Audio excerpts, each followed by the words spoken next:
Hi, welcome back to the Gabster channel. Today I'm going to talk to you about the Gabster Mini IP. I shall call him Mini-Me.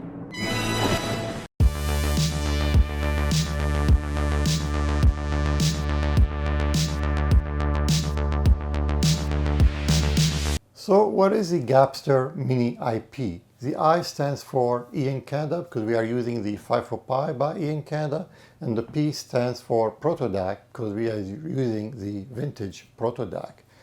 So the Gabster Mini IP is a small DAC, and it's based on a Raspberry Pi, the FifoPi by Ian, and the Protodac.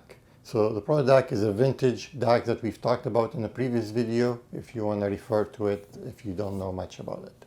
And I'm also using a small linear power supply that I also talked about in a previous video. And the whole purpose of this is try to keep costs down and keep the sound quality as good as we can. We're also using a nice shield made of just some peppermint case, and also we are going to use some nice pieces of wood and the funky Gabster legs. So all in all, that's how we're going to create the Gabster Mini IP. So let's get creating it and let's build it. Cut a square piece of wood, cut some dowels at 15-degree angle, drill all the holes that you need so you can insert all the standoffs. You could use either plastic standoffs or metal standoffs. So here you can see the piece of wood that we prepared earlier. So I've done already the 4 holes for the Raspberry Pi, and the Raspberry Pi is going to go on top of that, and the 2 holes for the linear regulator. Okay, we got all 4 standoffs put in. The fun part is you're gonna get yourself a nice case of spearmints, and what's nice about it, it's just a nice cool little box that you can put actually small project with. What's good about it is that the size of the lid will fit exactly on top of the Raspberry Pi. When we put it down here, we're going to trace where the Gpio is. So the Gpio will have an extender on it because we want to be able to, you can get those extenders from Amazon. I'll put a link for them below. By putting the lid on top of the Raspberry Pi like this, it's going to create a nice semi-seal basically of all the noisy electronics that are on the Raspberry Pi and keep them away from the FifoPi that's going to go on top of it. We're going to cut the middle part here, and once it opens up you can just fold them over. Little snips basically. Put the Gpio extension here, and this should go on top here.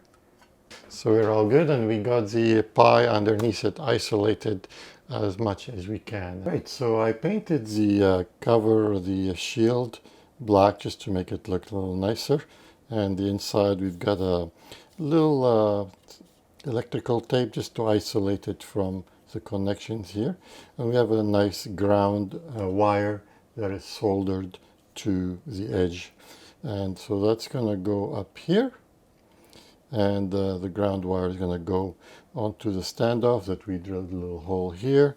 We put some nice little labels. So next we're going to put 4 standoffs, the 10-11 millimeter standoffs. And then we've got the FifoPi by E in Canada. And just make sure when you put it in that the pins are lining up properly. So we're going to push this thing down. And this one we added a Gpio extender here, a really long one, as you can see here, because we want to put the Protodac as far away from the clocks as possible. And for that, we're going to need 25 millimeter standoffs. If you don't have 25, just use a 20 and a 5, which is what I'm doing here. And then we're going to put the Protodac on top. Again, we have to line them up properly. These are even longer, so you got to be careful not to bend them. And here it goes. On top of that, we're going to put 4 little plastic screws, a hand a little bit, and these are a little bit flimsy, the plastic ones. I use a little flat screwdriver for them, and just be gentle with them. They're not super strong, but you know, they work. Just don't mess them up. It's easy to mess up the head. So I'm going to put 4. I'm not going to bore you with that. And here we've got the standoff that we put in for the ground, and the wire comes from the shield to the ground. It's been proven that if you ground your shield, it becomes probably like over 10 times more effective, and even 100 times more effective. So just shielding something is not good enough. If the shield has been grounded, it becomes, because the energy has to go somewhere. You can't just send it in the air. Just the metal itself is not going to suck it up. But if the metal is attached to the ground, the energy will go into the ground and it gets sucked up by the ground, and that's how the shield becomes really effective. So here it's all finished. You can see got it all together, and just have to plug it in, and got all the labels, so looks nice. As far as power is concerned, for the Raspberry Pi right here, you just need a 5-volt power supply. I'm using the HiFi power supply. I've talked about it in a previous episode, and it's really good value. Put a link for it below as well. For the linear power supply, it takes anywhere from 7 to 12 volt if you want the ripple to be at the minimum. And I'm using an HiFi 9-volt for that. I made a video about this. I urge you to watch it, because you would need to change the resistor, the potentiometer, and adjust it so you can get 3.3 volts out of it. And the only wire that you really need to run is from the linear power supply output, which is 3.3 volt after you have adjusted it. Calibrate it out separately before you hook it up to the FifoPi, so you don't end up burning your FifoPi. And once you have the 3.3 volts, you run a wire from here to the clean side of the FifoPi. The 5-volt, you don't need to connect it because it's getting its power from the Raspberry Pi side. Connect the ground cable, the network cable, flash the SD card with your favorite software, and enjoy the music. If you want to improve the sound on the system, you can replace the built-in clocks that come with the FifoPi. There's 2 of them. I've already replaced one of them here. I'm going to remove the other one just to show you how they just literally come out. And you can use something like an Accu silicon clock.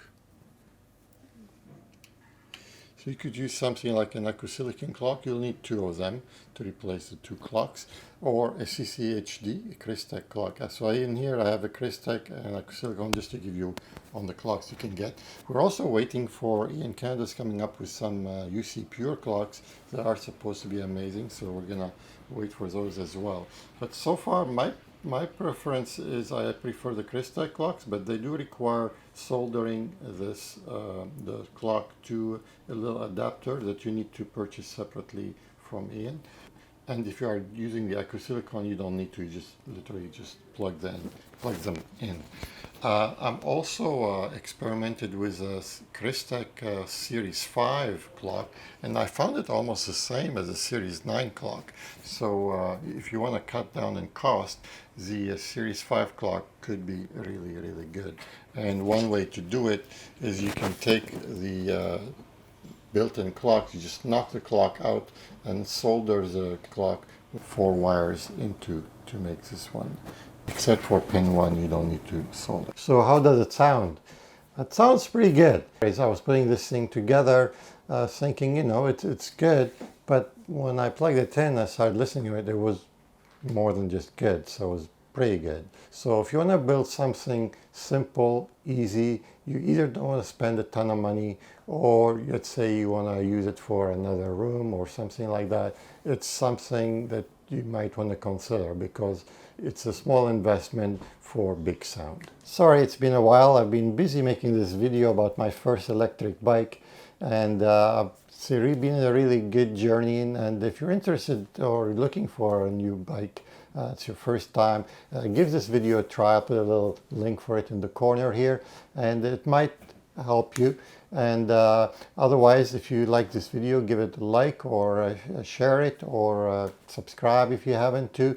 And I'll be doing on some more work, waiting for some more parts from Ian about doing another DAC hopefully. So take care and I'll see you again.